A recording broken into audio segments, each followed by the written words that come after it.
Good evening. Yeah. Hang on.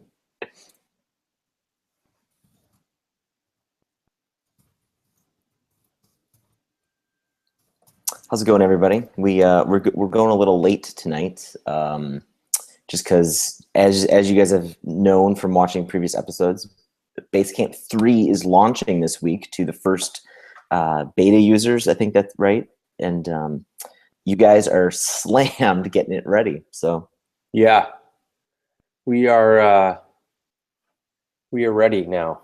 Now we are ready. awesome. So sorry for my lighting too. I'm in my home office and it's like weird. Got this Mine crazy too. crazy like halo behind me. It's like look at that. It's like this crazy light coming up in the ceiling. And it's weird. So anyway. I've got some weird like halogen light or something in this. Yeah, I usually don't have this on. It's like it's like the sun is on me right now. Yeah. Yeah.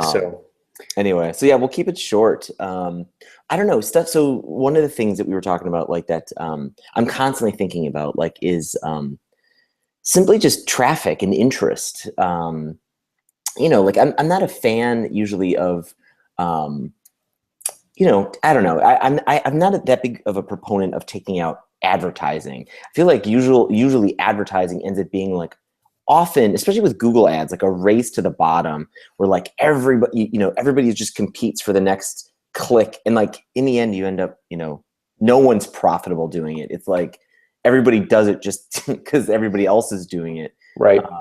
I don't know. I'm curious, I mean, as we're trying to kind of build up new interest in high rise, like it's a constant topic on my mind. Like I'm trying to still kind of do the things that work for me at Draft, things like writing and things like, just getting some momentum, product development momentum people can talk about, launching some interesting features. But I feel like I need to step up my game and do more. And I'm just curious. I'm curious, like, what's worked for you. What's like on your mind when you're like thinking about drumming up interest for Basecamp and the new launches and new features? Yeah, I mean, we have explored AdWords and that whole world, and everything we've tried doesn't really work very well. So we sort of, and that might be just because we didn't do a good job at that. For a long time we had an affiliate program, and we had this one affiliate, this guy named, I think his name was Josh. I don't remember his full name now. Anyway, he was just like killing it. He was just selling the shit out of Basecamp. And he was buying tons of AdWords. Now, I don't know how profitable he was at the end of the day, because he might have been pouring tons of money. He might have been having a 5% margin or something, but we were paying him a ton of money, right? Yeah. And I've always meant to, we've sort of touched emails, or touch base over the years, and I've just kind of basically dropped the ball on following through and all this stuff. But I would love to like hire him to do a 6-month like intense run on that and see if there's things that we're not doing that we should be doing that he knows a lot about. But that said, the thing I found to be the best is just to get up on stage and talk. You have everybody's attention. They are there for 30 minutes or an hour listening to you. Obviously, it can't be a sales thing, but you can talk about your lessons learned and stuff like that. And you cannot buy that kind of attention. It's just not impossible. You can't buy a half hour of someone's day through any type of advertising, period. So I've just found that getting on stage and having something interesting to say is the most valuable way to sort of build momentum and buzz and energy around what you're doing, and playing to the audience a bit and understanding who you're talking to and that sort of thing. I just found that to be the best. The book, I mean, writing books and stuff, but books are like long-term projects. But just getting some more speaking engagements. Like next year, I'm going to try and do 6 to 10 speaking engagements. This year, I did like a couple. I want to get back on the road. David's going to go on the road, and we're going to get out there and talk again. And I think that's the best way to do it. Also, it makes you, I mean, you're current, you're there, you're alive, you're a person, you're moving, you're breathing, you're on stage, people are looking at you, you're talking, they can hear your voice. There's a life to that you can't, I don't think, get any other way. Yeah, totally. I think it can also instill a lot of confidence in customers. Like they know who they're buying from, they know who they're doing business with. I think that's very helpful. So I'd recommend lining up as many speaking gigs as you possibly can. That's what I would start to do. And I've also found that really helps me just sort of come up with ideas and things to talk about and things to write about too. Yeah, I'm curious. I mean, when your your opportunities for speaking are obviously different than I think some other people, right? I mean, a lot of people approach you. Do you find yourself, yeah, like how do you enter into those? Like, are you, coming up with an agenda, like almost on the fly? How in advance are you planning your talks? You mean like as far as the talks themselves, or getting lined up to speak? Yeah, more the talks themselves. Talks. Are you planning these things pretty long term in advance, or is it something you're kind of winging it? A couple of days beforehand, you're kind of figuring out what you're going to be doing. Yeah, so I don't give prepared talks anymore. I've decided that the only thing I do now is like I'll do on stage interviews or live Q&A with the audience. I just found that to be the most interesting for everybody, including me. And I just find that the value is higher than just giving a canned talk, especially when you consider that, people go to see go to a conference, there's 10 speakers or whatever. This is all about, like, again, like, how do you stand out amongst the crowd, right? Another talk, another talk, another talk. And then someone gets on stage and says, what do you want to know? Like, what do you want to talk about? Not, here's what I'm here to talk to you. Here's what I'm here to tell you, but Right. what do you want to talk about? And being open to discussing any possible topic, around what you do, whatever. I just find that to be way more interesting and more engaging and more interesting for me and for the audience. And you get to really address people's questions and get into it. Now,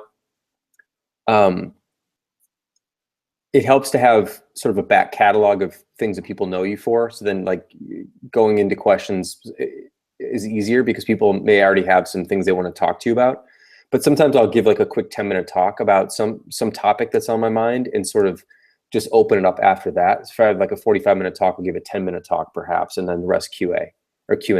Or I line up with I line up to have someone interview me on stage or something, just to have, and I never ever ask for the questions. They always want to give you the questions first. I said, I don't want to know any of that. I want it to be completely spontaneous.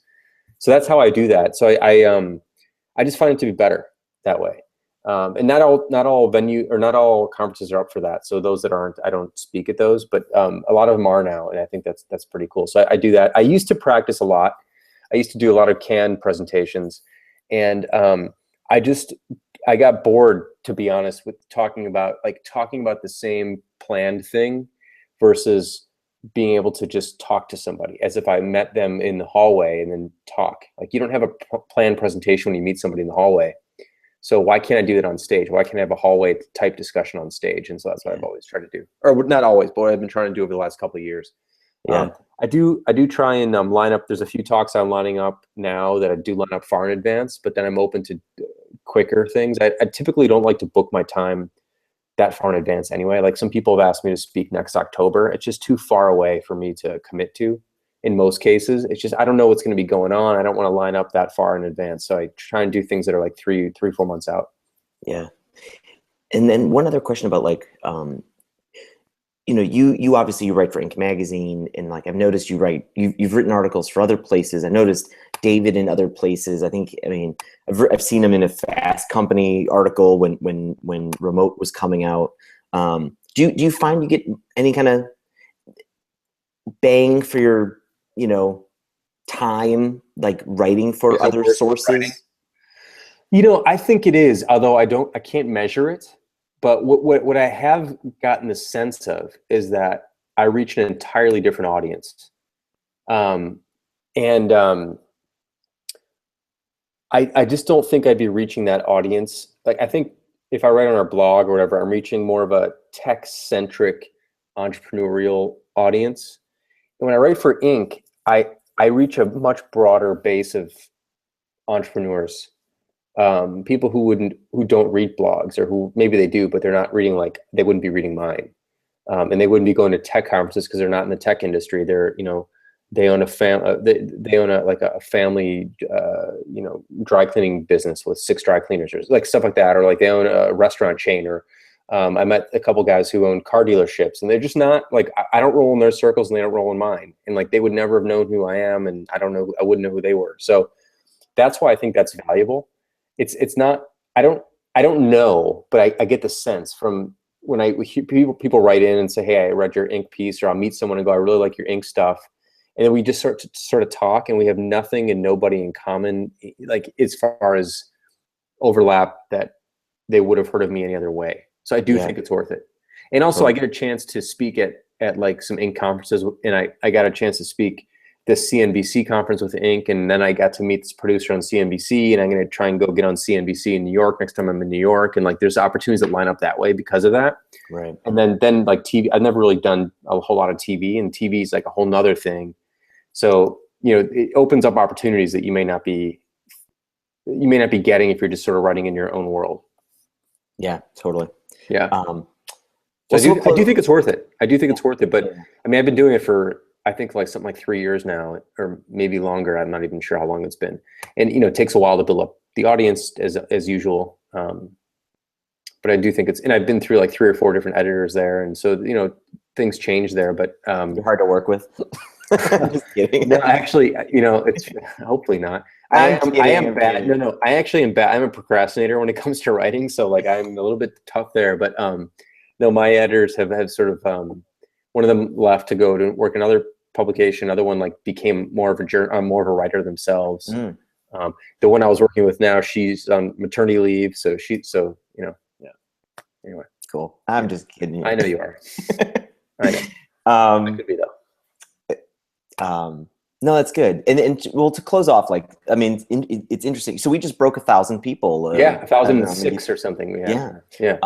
Which is interesting. A lot more people now. I mean, again, it's like, I'm not seeing this like flood of traffic from YouTube, but it's interesting how many support requests come in now. And they're like, oh man, I saw you and Jason talking about the new inbox feature on work in progress. And there's a lot of talk about work in progress now in just emails that come in, and it's not big. It's not like the swarm of things, but it feels maybe similar to like what you're saying about this audience buildup from Inc. Like you can see this kind of build up and this interest, you know, this new momentum of a different channel kind of for High Rise and for the stuff we're trying to do here. So it's good.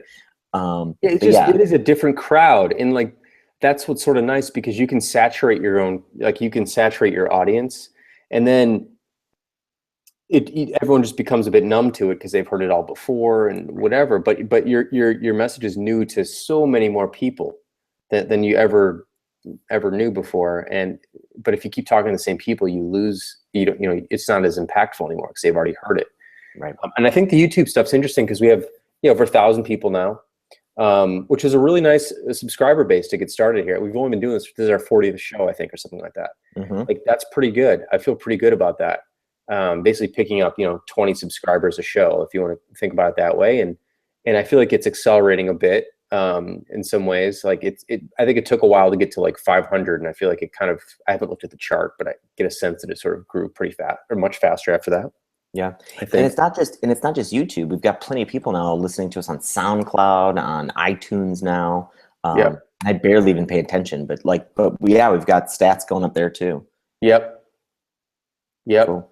Yeah, I think it's good. So I think that's just a good example of an audience that may not be interested in reading something that you post on Medium or something, but they want to listen. It's just they wouldn't be listening to you otherwise. They wouldn't be hearing you otherwise. And so it's great that there's now 1,000 people. I don't know if you need to see what the actual overlap is. I've always wanted, like, you need to see what the if there's some tool, maybe there is a tool somehow to see like the people who are subscribed to this channel, are they also like somehow I don't know how you'd know this, but like, are they reading are they reading your articles here and there?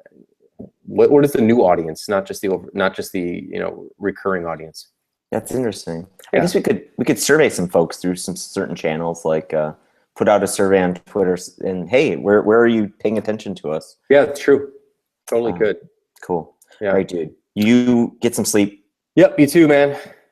Good chat, and thanks for letting the show go late. Of course. So yeah, I don't know. Are we trying 3 tomorrow, or just kind of seeing where we land? Today was just crazy. So yeah, tomorrow, normal time. Cool. Well, awesome. Good luck with the launch tomorrow. I'm sure you guys will do great. Thanks, man. Yeah, cool. Later. See you. Bye. Bye.